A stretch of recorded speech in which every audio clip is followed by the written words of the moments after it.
주님께서 여러분과 함께 루카가 전한 거룩한 복음입니다.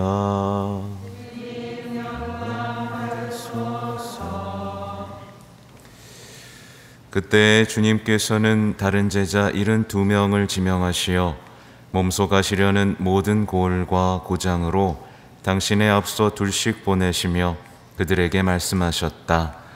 수확할 것은 많은데 일꾼은 적다. 그러니 수확할 밭의 주인님께 일꾼들을 보내주십사고 청하여라. 가거라.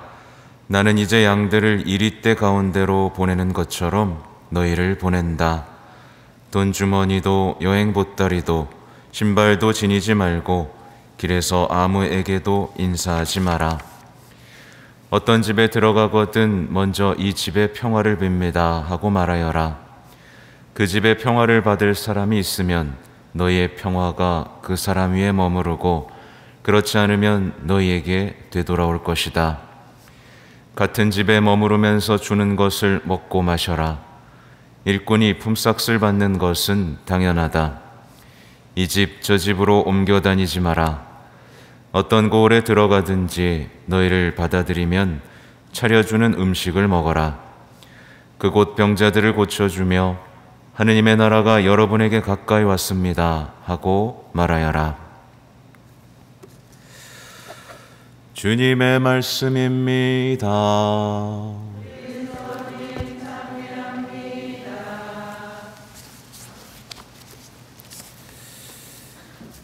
참 예수님,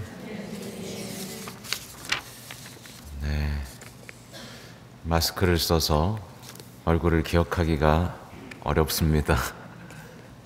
핀이라도 하나씩 꽂고 다니시면 제가 기억해 드리겠습니다. 오늘은 티모테오와 성 티토 주교 기념일인데요. 이 두 분들 다 주교였고 한 지역을 다스리는 분이었죠. 그러니까 바오로 사도가 안수로 이렇게 임명한 분들입니다. 사실 바오로 서간에서는 이 티모테오와 티토에 대한 얘기들이 자주 언급이 되는데 이런 얘기가 있어요. 나와 같은 마음으로 여러분의 일을 성심껏 돌봐줄 사람이 나에게는 티모테오밖에 없습니다. 얼마나 신뢰했는지 아시겠죠? 필리피서, 코린토일서 제가 찾아놓은 것도 있는데 그거 읽기보다는 얼마나 바오로 사도가 이 티모테오를 사랑했고 또 필요로 했고 또 그랬는지 그를 뭐라고 불렀냐면 아들이라고 불렀어요. 내 사랑하는 아들. 제일 중요한 건 티모테오가 바오로의 복음 선포의 협조자였다는 겁니다. 얼마나 협조를 잘했으면 나와 같은 마음으로 돌봐준다라고 얘기했어요. 그러니까 바오로 사도의 그 열정, 사랑, 마음하고 똑같은 마음으로 신자들을 돌볼 만큼 믿음이 진실했고 열정이 투철했던 거죠. 그러니까 사랑할 수밖에 없는 거죠. 마찬가지로 신부가 신자를 사랑하게 될 때가 있습니다. 언제겠어요? 복음의 협조자로서 정말 같은 마음으로 예수님 같은 마음, 성모님 같은 마음으로 복음을 위해 헌신할 때 사랑할 수밖에 없죠. 사랑받을 준비 되셨습니까? 네. 그러니까 바오로 사도와 티모테오의 관계를 이렇게 보면 우리가 어떻게 돼야 되는지를 알 수 있어요. 우리도 예수님한테 필요한 사람이 돼야 되는 겁니다. 예수님한테 필요한 사람. 그러기 위해서는 예수님과의 어떤 사랑을 시작해야 되는 거죠. 서로의 마음을 알고 서로가 뭘 하길 원하는지 알면서 함께 마음을 맞춰가는 게 필요한 거죠.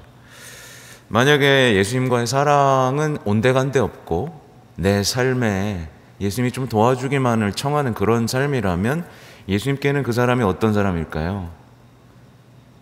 쓸모없는 종, 심하게 말하면 약한 종아, 이게 되는 겁니다. 내가 이렇게 달란트 다 줬는데 넌 날 위해서 아무것도 하지 않는구나. 악한 종이 돼버리는 거죠.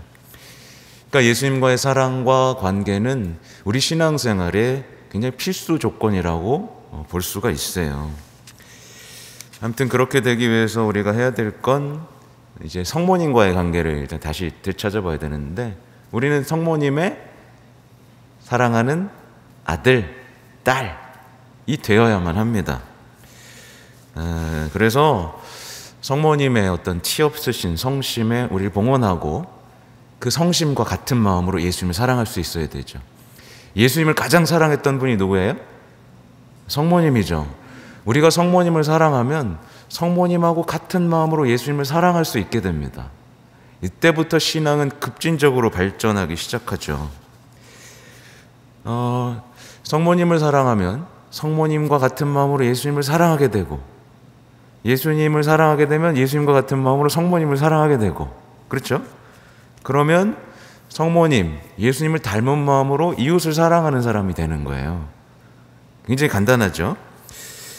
그러니 당연히 하는 일마다 잘 될 수밖에 없습니다. 같은 마음으로 하기 때문에. 여러분이 그렇게 되시기를 바라면서 오늘 제 1독서를 이렇게 보면서 함께 살펴보고 싶은데요. 보면 이제 바오로 사도는 기도할 때마다 끊임없이 누굴 기억하냐면 디모데오를 기억합니다. 기도할 때마다 생각나는 사람이었어요. 근데 생각에서 그치는 게 아니라 생각할 때마다 하나님께 감사를 드리게 됐습니다. 그리고 다시 보고 싶었습니다. 다시 보고 싶었어요. 다시 보는 게 그에겐 기쁨이었습니다. 보면 정리하면 그래요. 여러분 기도할 때마다 생각나는 사람이 있으세요? 기도할 때마다 생각나는 사람, 기도할 때마다 생각나고 생각날 때마다 하나님께 감사를 드리고 싶은 사람. 자식 말고 복음의 협조자로서 말이죠. 내가 하느님을 위해서 뭔가를 하는데 이 사람이 나와 함께, 사실 배우자가 가장 먼저 생각나야 됩니다. 배우자는 복음을 선포하라고 붙여준 짝꿍이거든요. 그죠? 아무튼 배우자만 보면 눈물이 나고 하나님께 감사를 드릴 수 있어야 되는데, 그게 아니면 우리 삶은 좀 뭔가 좀 뒤틀린 거죠. 그래서 저는 그런 생각을 했습니다. 제가 많이 생각나는 사람이었으면 좋겠어요. 그리고 저를 생각할 때마다 하나님께 감사할 수 있는 사람이 되었으면 좋겠다. 그러니까 저도 여러분이 저의 복음 선포의 동반자가 되길 원하지만, 여러분도 저를 뭐예요? 복음 선포의 든든한 후원자, 동반자, 지지자로 기억되었으면 좋겠습니다. 그리고 여기 앞자리가 딱 비어 있는데, 그죠? 여기 앉으시면 제가 기도할 때마다 생각해 드리겠습니다. 네, 기도할 때마다 생각해 드리고 기억해 드리고, 동네 지나가더라도 얼굴 보면 인사할 수 있게 되겠죠. 근데 저기 계신 분들은 이제 기억을 못 할 겁니다. 이제 디모데오 5장에서 6절에 이 말씀이 나와요. 나는 그대 안에 있는 진실한 믿음을 기억합니다. 그러면서 이제 할머니 얘기하고 또 어머니 얘기를 하는데, 사실은 이게 말이 안 되는 얘기긴 해요. 왜냐하면 그리스도교가 막 믿음이 주어졌잖아요. 어떻게 보면 그 할머니와 어머니는 그리스도교를 믿기 전에도 이미 그리스도인으로서 충실한 신앙인이었다라는 것을 뜻하기도 하고, 이걸 보면서 우리가 느껴야 될 건, 우리가 자녀들에게 줘야 될 것은 첫 번째 뭐예요? 신앙입니다. 네, 믿음이에요. 근데 오늘날의 가장 안타까운 건 뭐냐면, 엄마 아빠들이 자녀들의 가슴 속에서 하나님을 자꾸 지운다는 거예요. 그 하늘나라 가서 어떻게 하려고 그러나 모르겠어요. 네. 제가 여기 와서 보니까 고등학생이 거의 없는 것 같아요. 분명히 어머니들이 야, 학원 가라, 공부해라 하면서 아이들의 가슴 속에서 지금 하느님을 지우고 있는 것으로 보이는데, 여러분들이 애써 주셔야 됩니다. 가장 중요한 시기에 하느님을 잊어버리면 회복되기가 어려워요. 우리 성당의 미래를 위해서는 이제 우리가 우리 어머니 세대들, 중고등학생을 키우는 어머니 세대들을 위한 기도를 시작해야 되고, 그 자녀들이 성당으로 돌아올 수 있도록 기도하셔야 됩니다. 아무튼 잠깐 옆길로 샜는데 뭐냐면 이어지는 건 뭐냐면, 그러한 까닭에 나는 그대에게 상기시킵니다. 내 안수로 그대가 받은 하느님의 은사를 다시 불태우십시오. 그러니까 진실한 믿음을 얘기한 이유는 하느님의 은사를 다시 불태우라는 의미에서 얘기한 거예요. 그래서 바오로 사도가 특별히 티모테오를 생각하면서 기억한 건 그의 진실한 믿음과 그가 받은 하느님의 은사였습니다. 진실한 믿음을 가진 사람은 반드시 어떻게 되죠? 뜨겁게 타오르는 하느님의 은사를 살아갑니다. 진실한 믿음과 하느님의 은사는 같이 가요. 같이 갑니다. 그럼 여러분에게 물을 수 있죠. 여러분의 믿음은 진실합니까? 진실해요? 그럼 어떤 하느님의 은사를 불태우고 있어요? 여러분의 은사 뭡니까? 만약에 난 믿어요, 난 진실해요, 나 잘 믿는데요? 라고 하면서 내 은사는 뭐지? 내 은사 난 받은 게 없는데? 이렇게 얘기한다면 뭐예요? 그 믿음은 아직 진실한 믿음이 아닌 겁니다. 반드시 믿음은 은사로 드러납니다. 그래서 뒤에 이렇게 이어져요. 하나님께서는 우리에게 비겁함의 영을 주신 것이 아니라 힘과 사랑과 절제의 영을 주셨습니다. 그러므로 그대는 우리 주님을 위하여 증언하는 것을 부끄러워하지 말고 그분 때문에 수인이 된 나를 부끄러워하지 마십시오. 오히려 하느님의 힘에 의지하여 복음을 위한 고난에 동참하십시오 라고 얘기하고 있습니다. 말하자면 하느님의 은사를 다시 불태울 수 있는 방법은 간단하게 말하면 뭐예요? 하느님의 힘에 의지해서 복음을 위한 고난에 동참하는 겁니다. 복음을 위한 고난에 동참하면 내 안에 있던 하느님의 은사가 다시 불타오르기 시작한다 라는 얘기입니다. 천천히 살펴보면 비겁함의 영에 대해서 얘기했습니다. 비겁함의 영, 고난에서 도망가는 게 비겁한 겁니다. 그리스도인은요, 맞죠?